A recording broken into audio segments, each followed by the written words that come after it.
motion that I thought was poignant and able to be used.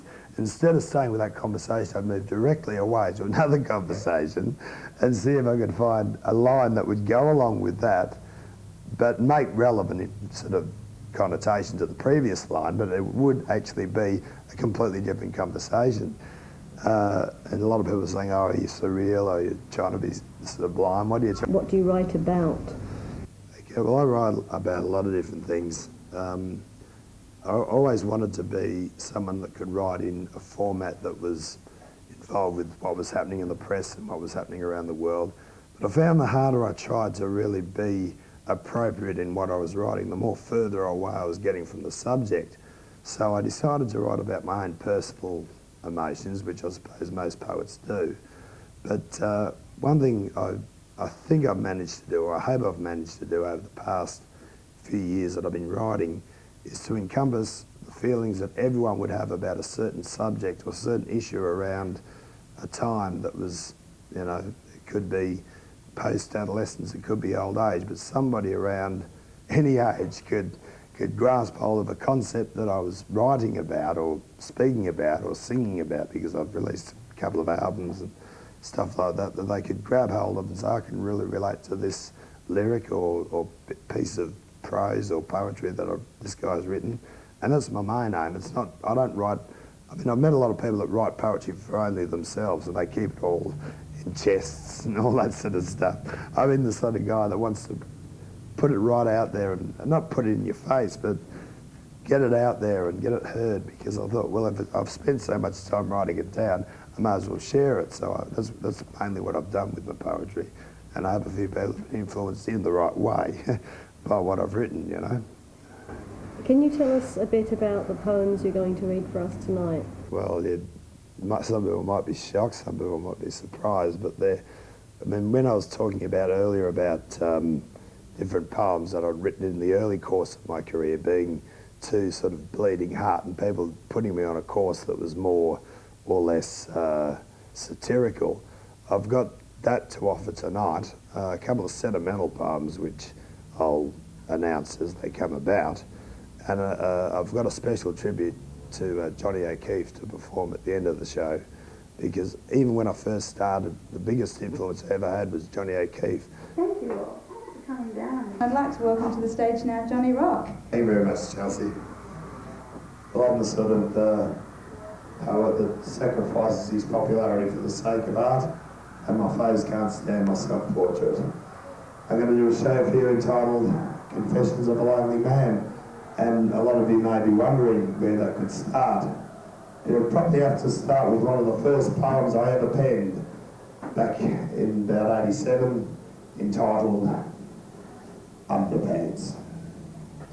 I have a stained pair of yellow underpants, stained by my love for you. But you do not return this so-called love, and this makes me sad and blue. Just like the underpants I wore last Sunday when you asked me to go away.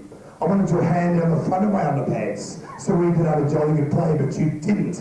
So tonight I'm wearing green ones, green underpants to symbolise the envy I hold to him. The underpants he wears must be better than mine, they must have a streak of sin. So due to being misled by you and a victim of circumstance, I'm now made right due to never ever wear underpants, and I shall leave my zipper open as a form of protest. Thank you.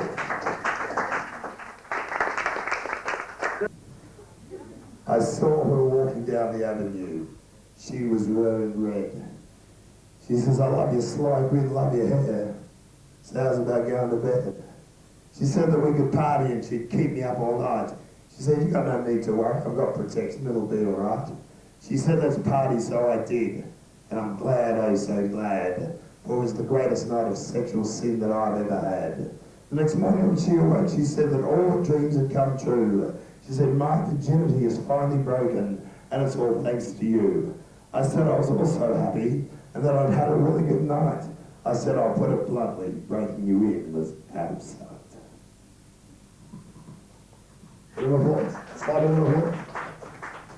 Topsy-turvy, my life is silly. I'm going up and down and getting dizzy, like a manic depressive on a hot tin roof, oh so topsy-turvy. Topsy-turvy, I suddenly feel stunned. I feel I need to kill someone. Like a juvenile delinquent needs a fight to get involved in. Oh, so topsy-turvy. Topsy-turvy, I'm sick in bed. I need big crowds like a hole in the head. As much use as a dildo to a dedicated nun. Oh, so topsy-turvy. Topsy-turvy, this problem of mine, I feel I'm a total waste of time. Like the testicles of the farmer I slew yesterday. Oh, so topsy-turvy. I refuse to take any interest in Slim Dusty's forthcoming concert, where I'll probably sing happy birthday to anyone unlucky enough to suffer the wrong. I might have a copy of one of his boozing albums, but I won't buy a ticket. I simply don't want to. I refuse to take any interest in Jimmy Barnes' next album, where he'll probably suffocate summer holiday. I might have sung that song in a dingy backstreet pub, but I will not buy the album. I simply don't want to. I refuse to wear the 501s my mother bought me in an attempt to transform me into one of the boys. I may have used sandpaper on my old Levi's, but I shall refuse to wear putty 501s. I simply don't want to. I prove I'm not a loser by not even bothering to play the game. Your mate does not come in, so you decide to swim after it, only to be swallowed by a sea of voices telling you to go back to shore, for they feel it's a whole fleet you are chasing. The young couple on the beach clinging to one another, how are they supposed to escape? They say the world is my oyster, for they know I hate seafood. I shall set the table for one for my party tonight, so they don't steal the cutlery. You forgot to include me on the distinguished guest list you hold so dear. Thank you. All right. Pretty bloody heavy once the kids start to get into it. All right. Now a serious part of the show. 2 weeks ago, I was at a clubhouse and I met my ex-wife. We got married back in 1992 and we were only married for about 2.5 years.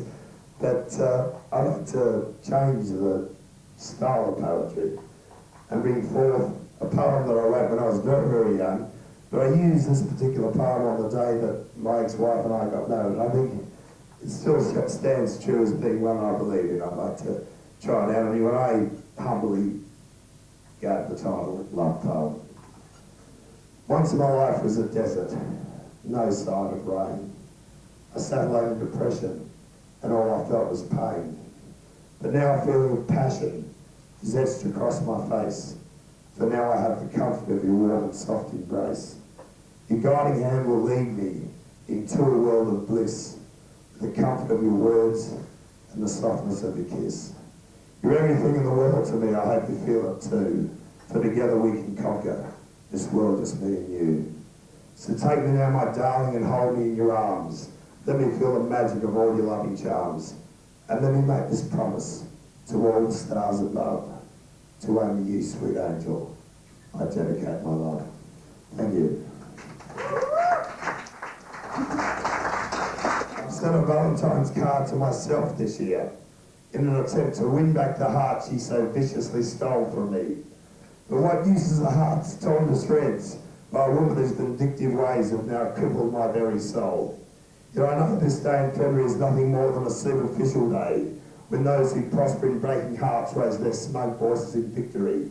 Yet another days are told when the tormented and lonely suffer the cruel wrath from those who have found true love.